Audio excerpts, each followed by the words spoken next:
Students of medieval history. So today we're going to be looking at urban development, the population growth, and the proto-mercantilist capitalist economy that began developing out of the Dark Ages of Europe and brought about a highly thriving economy within late medieval Europe and on into the early modern period. So let us look at urbanization, trade, and commerce. So the first thing we need to look at is demography, the amount of people.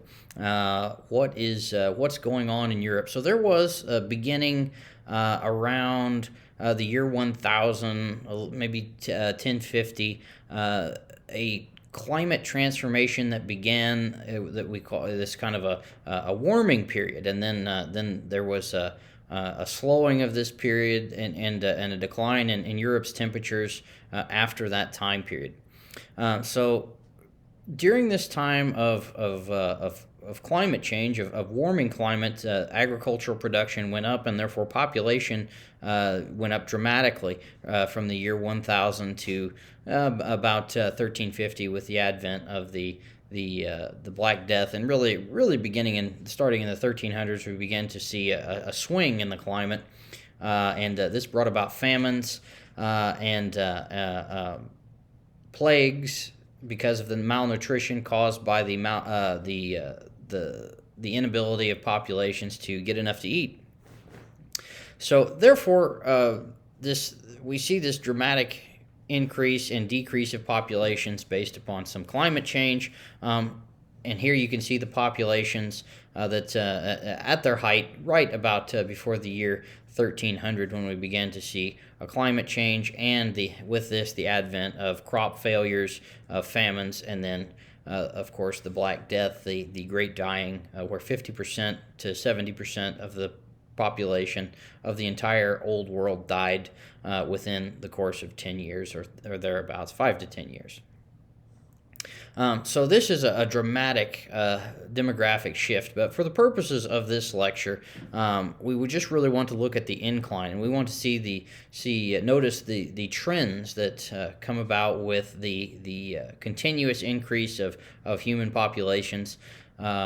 Because there's enough agricultural surplus, people began to move into cities in larger numbers, and when people move into cities, they can produce other things besides, and are producing other things besides just agricultural goods, that they can begin specialization in trade, and therefore this creates commerce. And when you have large amounts of goods that you can then trade to other people for other things, this creates a kind of a proto-globalist style of economy where you're seeing trades in luxury goods all the way from East Asia from things in Europe moving about in regional markets, and this is creating a really bucolic trading center that really starts to develop around the year 1100 with the advent of the population increase. So what is trade? And I think just basically at its most simple level is just the work, or maybe the art, of buying and selling goods. And within this, there's value for both parties, that region A or party A gets something good, and also there is benefit to their trading partner, partner B. And this is really essential for the flourishing of civilization. If you want to have a large human population that is sustainable for long periods of time, that creates large amounts of wealth and good living conditions, you really have to have trade, because it's just nearly impossible to produce every single thing that you're going to use at a high and efficient level.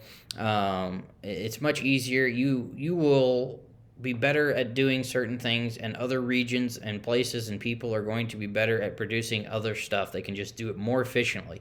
So therefore, it's best for both parties if you exchange goods, if you trade things back and forth, and therefore there is an efficiency, a positive for everyone involved, and this produces wealth, it produces commerce, and it's good for the growth of civilization, if you think the growth of civilization is a good thing. So what is the sort of medieval theory of economics? Well, it's hard to say that there was a theory of economics, but certainly the physiocrats in Europe argue that mercantilism was the only way to look at the exchange of goods, that trade could only be viewed as a zero-sum game. What does that mean? Well, it always means that within Europe, or within a nation, within a region, you always needed to have a favorable balance of trade. And this is really something that develops more with the nation-state mercantilism. But we still live in a world in the Middle Ages of sort of a proto-mercantilism theory. And it was still viewed that you needed to get more gold than, and you needed to keep more gold in your country or your kingdom or your region than the people that you are trading with. You always needed to have a favorable balance of trade. So country A must always export more goods to country B than it receives. And therefore, country A will get more gold, more bullion than country B. And therefore, when it has more bullion, more gold and silver, then it is more rich and more powerful, because there is a belief that there's just simply a finite amount of money, of precious metals in the world, or at least it doesn't increase drastically. And the most prosperous places are where there was the most bullion. So they look around and they see the city of Constantinople, they see Babylon, they see China, and all these places have tons and tons and tons of gold. So therefore, there must be a correlation between the amount of bullion and how well a region or city or a kingdom does for itself.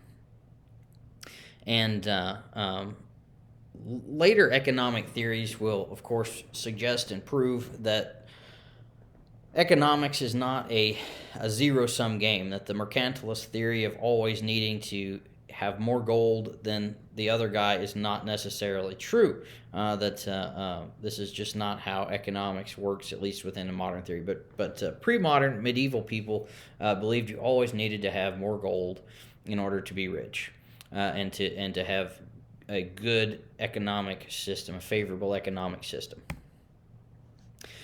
So what were these global trade networks as trade begins to start to be established in more than just a localized sense, that trade slowly moves into a regional area, and then it expands even farther into more of an international network, kind of almost a proto-globalization. But we can see here in these maps that trade was coming all the way from East Asia to various ports along caravan routes on the Silk Road that stretched across the length and breadth of Asia. And we discussed this in our lecture on the peoples of the steppes. But these are just fabulously rich trading cities all along this route, and it's primarily a luxury goods trade, that they're trading silks and spices and perfumes and things that are extremely valuable. It's not, they're not bringing a bunch of woolen cloaks from Europe all the way to East Asia. I mean, this is just not how ancient trade worked. Commodity trade, if you're going to be producing woolen shirts for people, that's going to be a more localized or even a regional trading good. But luxury goods would come from as far as East Asia, and they would be moved from city to city to city, each with having their own markups, their middlemen, and there would be trade there, and then they would trade them farther on, and all the way they would eventually come to into the Eastern Empire or Byzantium, and from Constantinople they would be traded there to Byzantine merchants, who would then trade them or Muslim merchants in Alexandria or Damascus. and from there they would be picked up by Italian merchants, so usually Venetians or Genoese, and they would bring them into Italy, and from there then they would be taken farther north. So you can see lots of markups here as on middlemen as they carry on all the way from Asia. And it was rare that you had a massive trade caravan with 3,000 or 4,000 camels that would move all the way from, let's say the Jade Gate in China to, to Constantinople in the West. That's a very rare thing. It did happen, but it was very rare. Rather, it would just simply be moving from regional trade center to regional trade center, and each one of these merchants would have markups as it went on. So that's why these goods were so valuable. And also, this is a reason why that Europe's trading partner or their neighbors were so rich, is because they were sort of the end destination of the Silk Roads, and they therefore were kind of the ultimate middlemen. If Europe wanted any of these goods, there was no way around. They could not sail around Africa at this point. There was no overland route that they took, but rather they had to go through Byzantine merchants or Muslim merchants in order to get the goods that they wanted, the highly valuable and prized silks and spices and perfumes from the Far East. So as trade and commerce grows in Europe, the Italians are the leading merchants. They are the leading thinkers when it comes to economics and commerce. And one of the more famous thinkers is the mathematician Leonardo Fibonacci. He famously comes up with the Fibonacci sequence. But what he is really credited with most is creating these new accounting methods and the reintroduction of Arabic numerals. So the numbers that we use today, when I say between the years 1170 and 1250, these are Arabic numerals, and it makes it much easier to do highly complex and large mathematical accounting when you use Arabic numerals versus older systems such as the Roman system of using letters, because in Latin and Greek and other languages, they have their letters are also have numeric value. So in order to create very large calculations, it takes an enormous amount of time and effort because you have to put together so many letters in order to have big numbers. So here I've just given you an example of there is no zero within Roman numerals, which was the accounting system used in early Europe until the High Middle Ages in Europe. All the way back from Roman times, and here you can see they don't have a zero to begin with, so there's just no concept of a zero. But here, instead of just using the number 8, you would have to write VIII to symbolize 8. And then if you wanted to do just even a slightly larger calculation to say 1,338, you would have to put MCXXXVIII. Right, so you can see how it would be very advantageous to use Arabic numerals when attempting to make large scale transactions and account for these things. And Fibonacci was instrumental in creating this new type of accounting procedure, and he was very successful. And as he introduced this into the trade world, it was followed by other merchants, and it also allows for large scale exchanges in ways that they just simply couldn't do before. Small scale deals, and to account for them, you have to have sort of the understanding of universal rates of exchange and how you factor value into something. Just because you made a trade deal and gave a certain amount of gold coins, how do you know you got a good deal, a bad deal? Well, Fibonacci sort of comes up with the understanding of universal rates of exchange and how value works. So if If you go anywhere in the world, you can sort of and you would trade for a certain good. You would sort of understand how you got a good deal and sort of the price that you would have to pay in gold or silver for these goods. So at the heart of trading are individuals. There are not massive multinational corporations to begin with. Rather, there are just simply these guys that we call merchants who travel to buy things, to sell things in markets, and to make deals in order to generate profits. So the merchant would go out and he would seek a market, that he would try to find someplace he could do business, that he could buy things, that he could ship them, that he could have a pretty good chance that he would be able to make a profit, because that's the ultimate goal of trading, is to buy things and sell them at a higher price. And in order to do this, you have to factor in something called risk. And what are the odds you're going to lose a portion of your purchase or your goods? Are there bandits along the road? How dangerous is the journey? If you have to ship something all the way from China, what are the odds it's going to get there after you've paid for it? So there's a markups in this. You have to sort of be able to understand and be able to put a physical number on the amount of risk you're taking to generate a good price that you know you're going to make a profit and not lose money on the deal.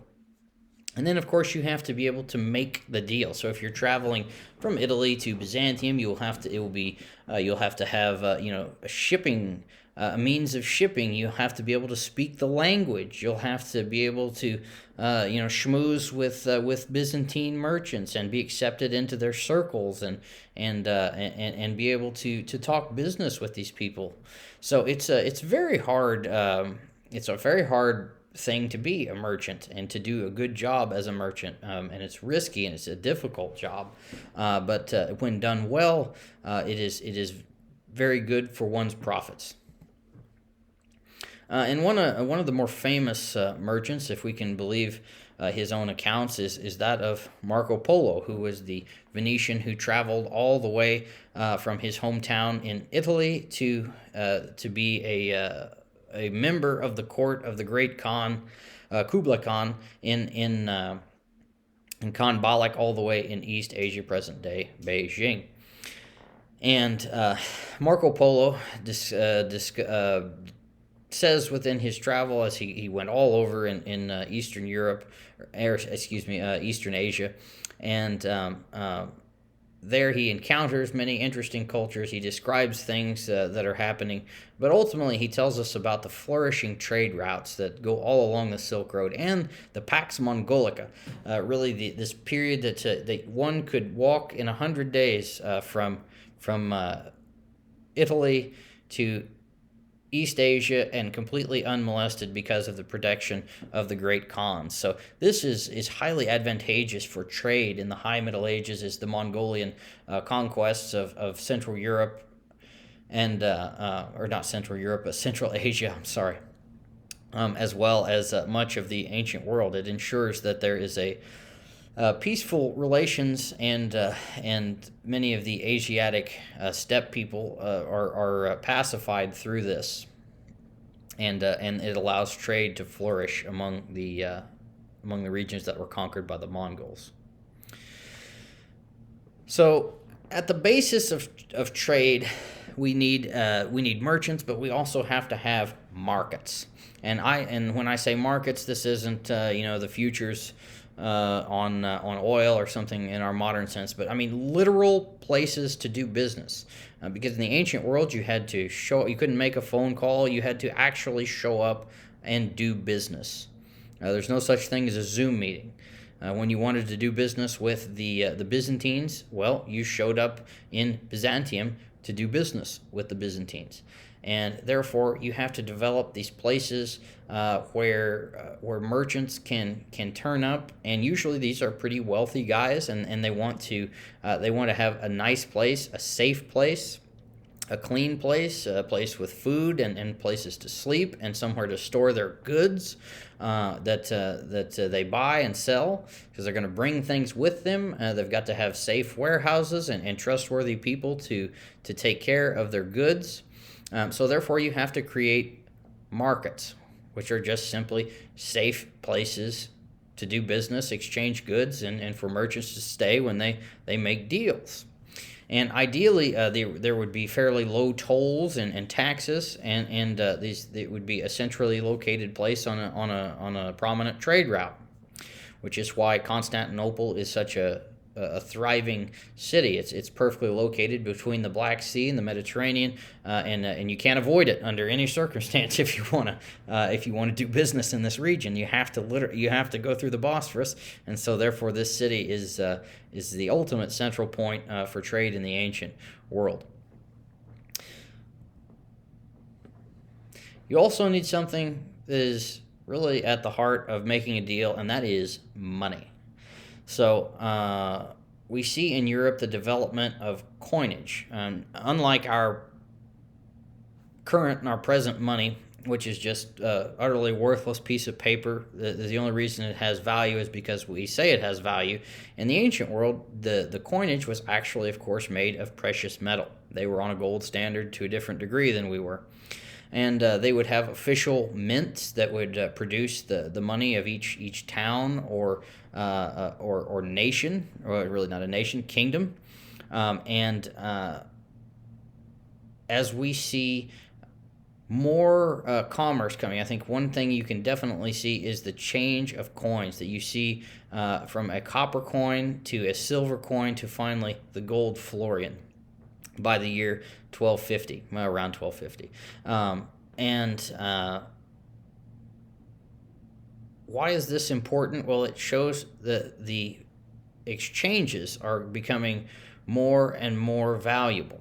That you need higher valued coins in order to make bigger deals. It's like having the difference between a $5 bill, a $20 bill, and a $100 bill.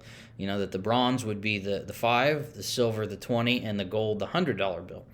So as we see the use of gold coins, it means that merchants are making much larger deals, and much more commerce is flowing back and forth between Muslim merchants, Byzantine merchants, and Europeans, because they need larger, more valuable coins in order to make deals with. And really by the year, like I say, around the year 1250, we see the introduction of the gold coin, the florian, and to where it is sort of just the standard rate of exchange in Europe. That everything is going to be based upon florians, which are coins produced out of the Italian city Florence, and it's sort of the USD of Europe, an international exchange unit. So everything's going to be measured based upon florians. So you would say, oh, it's going to cost. If you're in England, you would say, oh, well, I will sell my wool to you for 50 florians. So this will be sort of the rate of value. This is how value is determined across Europe. It's a standard exchange rate. Now, what if you have a florian, but something is only worth a quarter of a florian? Well, then you are literally going to take out your tools, and you are going to cut a quarter of this florian, because it's gold. It's highly valuable gold, and you will cut a quarter of this coin out, and you will give them a quarter of your florian, and you will keep the 3/4 of a florian. So you will see coins all over where there are tiny little cuts taken out of the coin, and this is to make change in order to keep certain values within this standard exchange. Another useful means of economic exchange is credit. So credit is just simply loaning money. That you don't have the money to buy something, so you're going to borrow it from somebody else, so they're therefore going to give you credit. And you have to be a good credit risk in order to get money, or at least you should be. and there has to be a reasonable belief that you're going to pay back this money to whoever loans it to you. And in the ancient world, medieval world, there are not necessarily that many bank. I mean, you can't just go up to a bank or a credit union and say, "Hey, I need $50,000 to do something with." You're usually going to go to a private family, which they will establish banks, but it's going to be the Bardi and Peruzzi Bank or the Medicis, which are families, rich families, and they are going to loan out money for interest, and then you will pay them back in installments or in one large installment after you have made your deal, your exchange, and they will make some money off loaning you money. And it's actually illegal in medieval Europe for Christians to charge other Christians money. That if a Christian comes to you and asks you to borrow money, then you should give it to them, and they should pay you back, but they should not have to pay any interest. This is the sin of usury, and this is almost never followed in Europe. But it is one of the reasons why Jews were turned to as financiers so often, is because, of course, Jews are not bound by this covenant of usury. They can charge whatever rates of interest they want, and therefore a Christian can go to a Jew, borrow money, and the Jew can charge them whatever rates of interest, and then they would make a decent living off this. And this is why they also get a bad reputation as sort of being these greedy money lenders, is because, well, they charged interest, and Christians, at least theoretically, were not supposed to charge interest.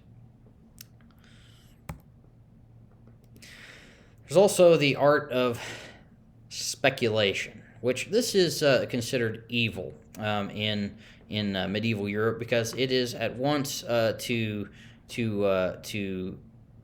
take over the province of God, because it was believed that when you speculate on something, that you are not trusting in the divine providence of God to take care of take care of the situation at hand. That God would always look out for you. So, but nevertheless, speculation does occur, and it's usually on grain prices. And people will therefore buy large amounts or they will speculate, or they will offer a certain amount of money for a certain amount of grain that is produced. And if there is a famine or a terrible drought or something of that nature, and only a small amount of grain is produced, they have already bought at whatever price that they have speculated on, even though market forces might dictate that the grain would be vastly more valuable than that. Nevertheless, they have already bought it at a lower price or at a higher price. This can work both ways. But nevertheless, this was considered to be evil in the medieval world for more reasons than one. But nevertheless, within the medieval world, there's sort of this belief in the doctrine of the fair price, that no matter what, customarily the price of bread had not changed in 50 years, and therefore the notion of having inflation, or that market forces could change the price because more people were being born and less bread was being produced. Well, that just really didn't make a lot of sense in the medieval mind, that this was the fair price for bread, and if one charged more than that, there would usually be riots.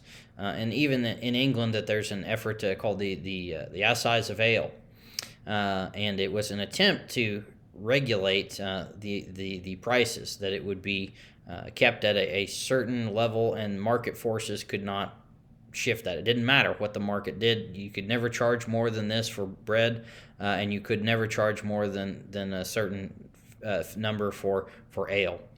Now, these market forces still had an effect on this, of course, but there were efforts to limit the fluctuation of price and forestall inflation.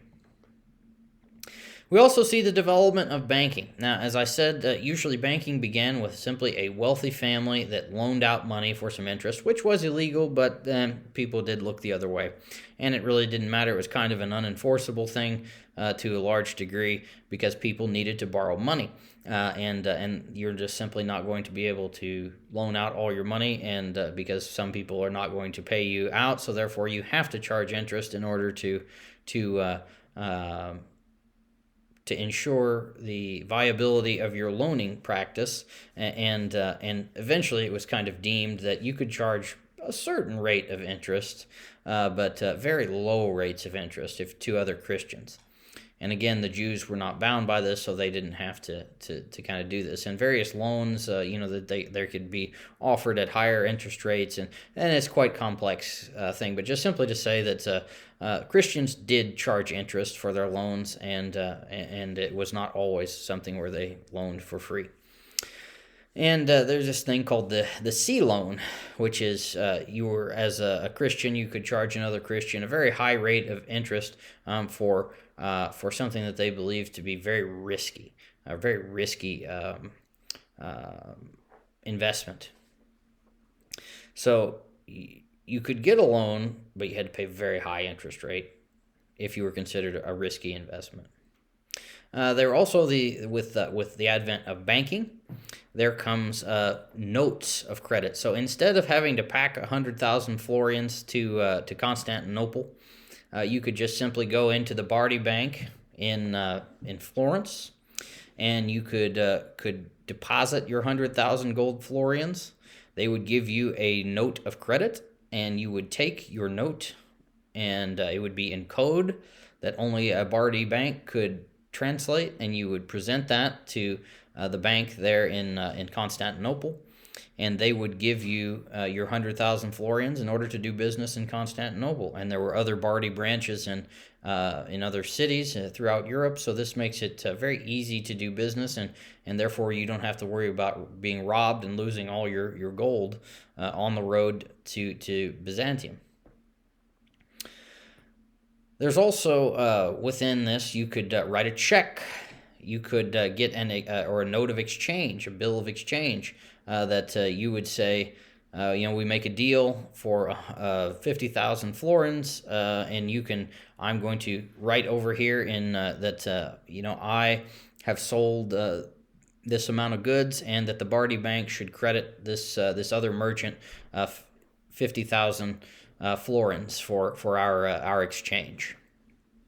So this makes doing business much easier, much safer, rather than having to carry around the physical property of money and goods everywhere. That you can just simply show up, you can make a deal, you can write a check, and then this person can go to the bank back in their home city, and then they can take out the money.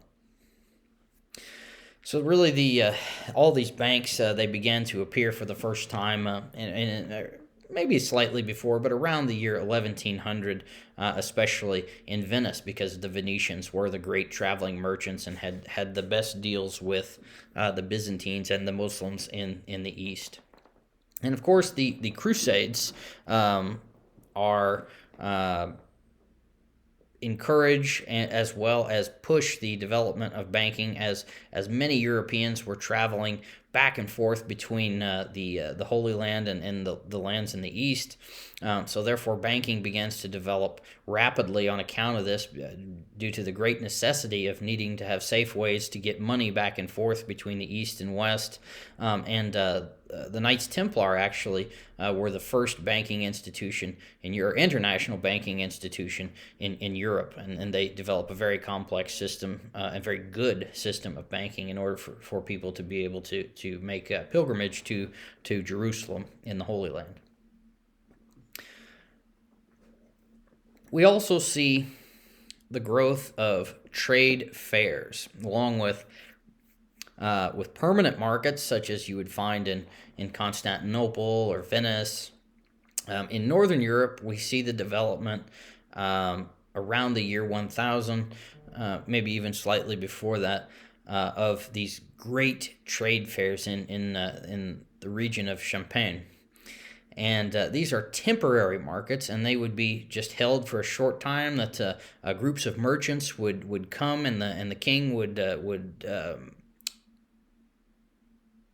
basically have a tax holiday, and they might be held in big famous monasteries on their grounds, or in a particular royal estate that would be protected by a king or a count.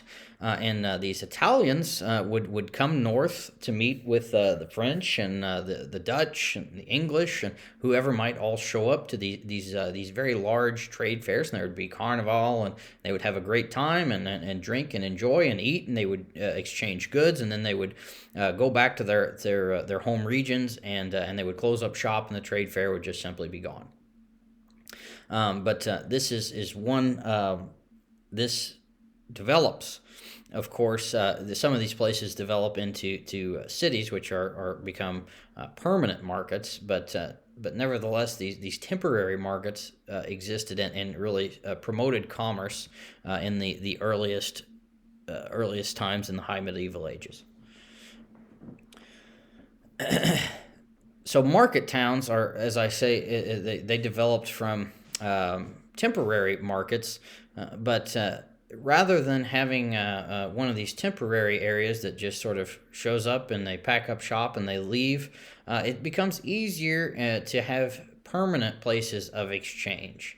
So instead of living in your tent and trade quarters, this way you can have taverns and ale houses, and these places can be geared for merchants in order for them to show up and to do business all times out of the year rather than just a couple months out of the year. So this promotes commerce on a much larger scale, and it demonstrates that commerce is beginning to happen on a much larger scale than before, because now there is need for permanent markets year-round. There's an increasing amount of goods and people trading these goods. So this is producing a thriving commercial culture. And as population numbers are going up, from about the year 900 on, the population only increases until about the year 1300. We began to see the growth along with these market towns, but we see the growth of these cities, these permanent fixed places of exchange and culture and universities. But I just wanted our notions of a city are much different than the medieval concept of a city. So by the year 1200, there are really two cities in the world that have 1 million people in them, and that is Babylon in Persia or in Mesopotamia, and Kanbalak, which is present-day Beijing area. And each of these places are able to support 1 million people. The next biggest city in the world is probably Constantinople, and that has between 200 and 300,000 people. And the largest cities in Europe are about 100,000 people, and that is the cities of northern Italy. So Florence, Venice, Naples, in Milan. Of course, Naples is in the south of Italy, but these are Italian cities because of their trading locations, their geographic location. So these are very small in our minds of large urban places. But nevertheless, these are the biggest places in Europe. The city of Paris maybe has 30,000 people, 30 to 40,000. The city of London between 10 and 15,000 people at this time. So this is just a much, much smaller world. And when I say a city, 15,000 people, that is a whopper in the medieval world. Largest city in England's 15,000 people. So you have to really change how you think of urban places. But people living in places with more than 30 to 50 people is considered urbanization. So year 700 in Europe, approximately 5% of the people lived in a town. The rest just lived in a ruggedly rural existence. So by the year 1500, we're seeing 15 to 20% of the population living in urban spheres, but and now it's exactly the opposite. The vast majority of the population lives in cities, and hardly anyone lives in rural environments and villages and small towns and such. But 1100, we begin to see this growth of people moving into cities because of the growth of population. People can specialize in trade, and the number of people that are being born into these agricultural societies necessitates the growth of urban places. And with this comes the advent of trade and commerce and economics. And also we see, while this is a gradual process, there is a shift from monastic economic centers, which were in the early Middle Ages, sort of the economic engines of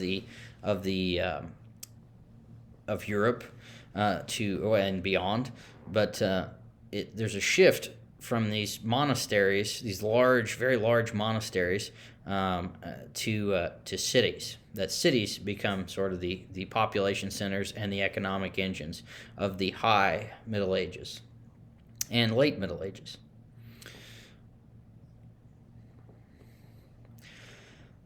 So we see commerce developing in we see that commerce follows the largest or the biggest places where urbanization is happening, or where urbanization is occurring. And this is primarily in the north of Italy that we see the growth of these kind of republican city-states, such as Venice, such as Milan, Savoy. We see Florence being a chief city in northern Italy, Genoa. These are large city-states that sort of govern themselves. Some are republics, some are basically mini kingdoms in and of themselves, but all are centered around one large city that is sort of their economic engine.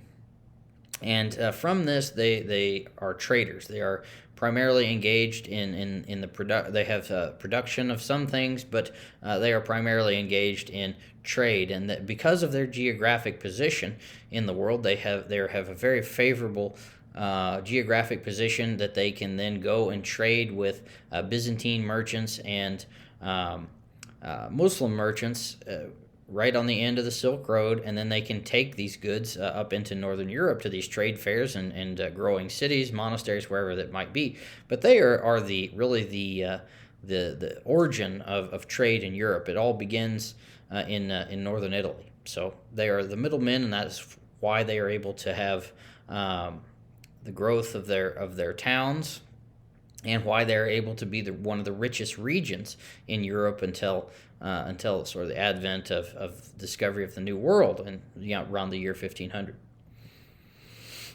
Also, the Low Countries, because of their position and their ability to perfect shipping, they are able to generate enormous amounts of wealth from a very small region in the world with very little resources, that they were basically forced to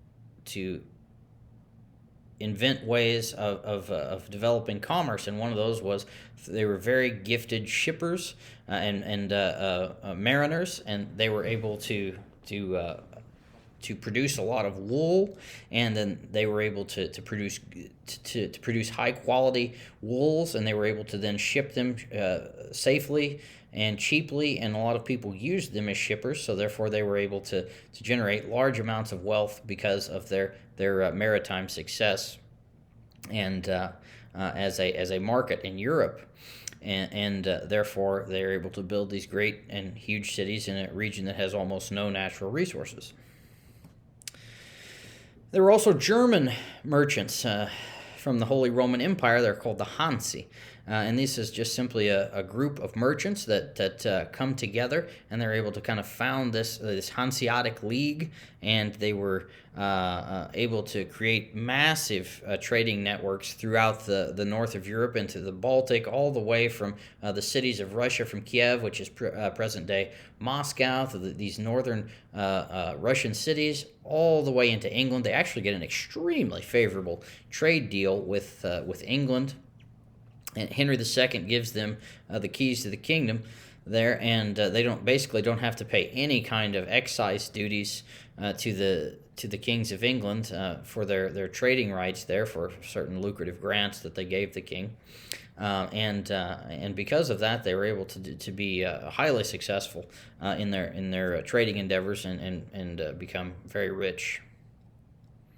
But this just shows, I want you just to sort of take in for a moment sort of the amount of trade and commercial connection that's going on. That in the early Middle Ages, this is just something that just never happened. It couldn't have happened in the same way, but it's because of the warming climate, the growing agricultural or the production that is going on, the growing human populations, the movement into urban centers, and therefore the growth of this commerce all over in Europe. And because of this success, banks began to develop on a much more large scale. And I brought up the Bardi and Peruzzi banks and sort of the growth of banking in Italy. And these were the kind of the original two banks, and eventually they're going to fall. Banking is no different in the ancient world than the modern world. There's going to be a bubble, and they're going to come toppling down. And they made some very risky loans to King Edward III, who we will be meeting, who needed a massive amount of money to fight in the 100 Years' War. And he never paid them back. So when you loan someone 1.5 million florins, and they never pay you, your bank can definitely come crashing down. And then, of course, there is a massive depression that occurs after the year 1300. There are two enormous famines that happen that bring down agricultural production, and a lot of people, 10% maybe even of Europe's population dies, and therefore agricultural goods began to just plummet. And so the banks collapse under enormous pressure from all these things. And then the Medici Bank actually rises up to sort of take the position.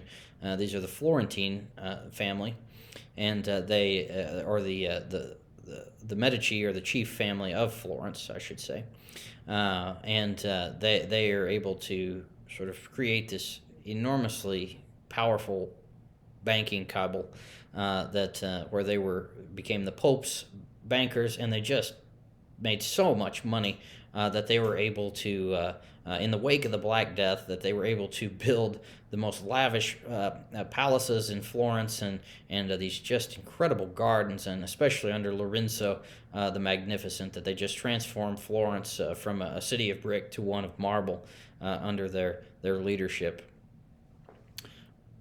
and the success of their banking, of course. So we have talked about the growth of towns, but kind of what was town life like, and how was it different? Basically, to quote Thomas Hobbes, well, it was nasty, brutish, and short. These towns were pathetically organized, that there was no such thing as city planning. There was no such thing as sanitation. You would literally, you would use the chamber pot in your cramped house, and there are these very narrow streets. If you visit a true medieval city, there are these very narrow streets with these high buildings, and there will usually be a ditch that runs right down the middle of the street. Sometimes the streets were paved, sometimes they were not. And anyway, you would use the chamber pot in the middle of the night. You go to the bathroom, and then you would open your window up, and you would hurl the urine and feces out the window into the middle of the street. And of course, the horses and other animals that were going to market were coming down the same street. They do the same thing. And what washes and cleans the street? Well, a nice rainstorm. But outside of that, it was the medieval towns and cities were very unpleasant and stinky places to be in. There was very poor sanitation in them. As I said, the hygiene was terrible. Medieval people usually bathed once a year, and that's not a joke. That they bathed during Easter. Bathing was thought to bring about sickness and illness, and therefore they rarely bathed. And along with poor planning and poor sanitation, there were class factions that lived within these cities, and often in Italy you get the popolo minuto and the popolo grosso, which literally means the small people and the fat people. So you have the kind of the rich and the poor, or the working class, shall we say, and the nobles who have moved into the towns, that they've come off their country estates and they have become rich bankers, or sort of involved in the production of goods. And these aristocratic families, you only need to pick up your copy of Shakespeare and read Romeo and Juliet to understand the warring factions between aristocratic families, and how they would build up their towers. Just like in the countryside, there would be an aristocratic family who would dominate a particular region. Well, in towns, it was exactly the same, just on a smaller scale. So they would build up these very high towers that served as castles. And their faction would control a portion of the city. This is very mob-like, so you should be thinking Godfather when you consider this. But each little noble faction controlled an area of the city, and their tower was sort of their castle that they would retreat to, and they would fight each other. There would be these sort of familial wars between the leading families, and there would be some attempt to sort of have a city government to minimize the violence, but nevertheless, it did not always succeed. So if you go to a town in northern Italy today, a true medieval town, you can, like San Gimignano in Italy, you can see that there are just scores and scores of towers that are built up, and all of these are little fortresses that the aristocratic and noble factions built upon. And also, with the growing number of people, there became more and more churches, more cathedrals built. There were more bishops and more dioceses. So therefore, when a cathedral was built, basically a town would spring up around it, because of all the officials that would have to be at the cathedral, and the monks and the service industry that would crop up from this. So therefore, cathedrals, often where they were built, towns would spring up right there as well. So this is this bucolic town life that came about. So what did people do when they were in towns? Well, you have differentiations of labor. It's unlike the countryside, where basically everyone is involved in some way in agricultural production. You have sort of a skilled and unskilled laborial class, and then you have a professional class, and these would be lawyers, theologians, physicians, merchants, really highly skilled laborers, goldsmiths and silversmiths, and stuff like this. But those who are working in an apprenticed system for an artisan, someone who's highly skilled, a shipwright or something of that nature, you would start in an apprentice within one of these trades. That you would go to the trade union, and you would probably need to know someone who is already in the business, and they would say, "Oh, my nephew here, he really wants to be a shipwright, and we need to bring him on." So they would say, "Okay, he's going to be an apprentice," and you would work as an apprentice for a low wage, and you would learn your skill under a master for 10 years, generally speaking. And then after you had served this 10 years, and you would probably start working, or between 8 and 12 years old, and you would work for 10 years, and then you would become a journeyman, meaning that you could show up, you could travel anywhere you wanted, and you could practice this craft, that you were part of the guild. And then after you had been a journeyman for 7 years and successfully practiced your craft, you could set up your own shop. Whatever you were making, you could be a professional at it. You could take on apprentices, you could hire journeymen, things like that. So this is sort of how the nature and of trade worked in the medieval world. And these things I'm referring to as guilds, and these are powerful unions, effectively. And you could not set up shop and be a cooper, somebody who made barrels or buckets in in the medieval world without belonging to the Cooper's Guild. And if you tried to do that, well, then the people from the Cooper's Guild would show up and burn your shop down and break your equipment or maybe kill you. Who knows? And they wanted to, of course, ensure that they got a certain price, certain amount of respect within their union, and that you would only produce a certain amount of things, and also they wanted to ensure the quality that if you belonged to this guild, you had to produce a certain number of goods, you had to produce a certain quality of goods, or otherwise you would be kicked out of the said guild. And these are basically monopolistic in their in how they operated, in that the as I say, they would show up and throw you out of the union in the event, or the guild in the event that you tried to not be in it in a particular region or city.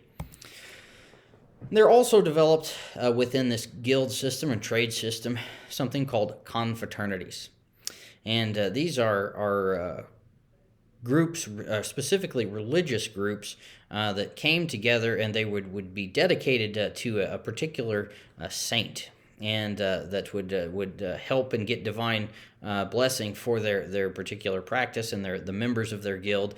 And they would usually have an altar or even an entire chapel that was dedicated to this particular saint, where in the union would pay into this this chapel or this confraternity, and they would hire a priest to say masses for them and for their members, for their safety. And also, in the event that someone died, and they would pay for the funeral of the person, they would ensure that masses were said for their soul in the afterlife, because of course they believed in purgatory, and they needed to say as many prayers as possible to get this person out of purgatory. And they would also care for the person's family. If they were a young man working and he had a family, that they would kind of pay a life insurance, sort of kind of thing, and so in this way, belonging to a confraternity and a guild was highly beneficial to a craftsman in that way. And what were people trading, and what were they doing? Well, primarily in the medieval world, the exchanges are for luxury goods. That everything centers upon luxury goods. This is not a commodities culture. You're not going to take wheat and ship it all the way from Flanders to Eastern Asia. That just does not happen in the ancient world. Everything is centered upon silks, spices, perfumes, luxury goods for upper class people. The lower classes are not. This is not a consumption culture. And then of course the industries to support these luxury goods trade, meaning ships and dyeing facilities in order to dye the silks and things that you buy from the Far East. So this is all centered on luxury goods. And commerce was an incredibly powerful tool that as the European society grew in towns, it grew in wealth, it grew in numbers of people. Of course, the Black Death has a regression of this trend. But nevertheless, it continues. That commerce continues even though the human population is halved. But the industry continues to grow, trade continues to grow, and markets continue to grow, and people continue to consume more and more and move into cities at higher and higher rates. So I hope that this lecture has shown you the power of trade and commerce in the medieval world, and how the medieval world grew into a more urban culture.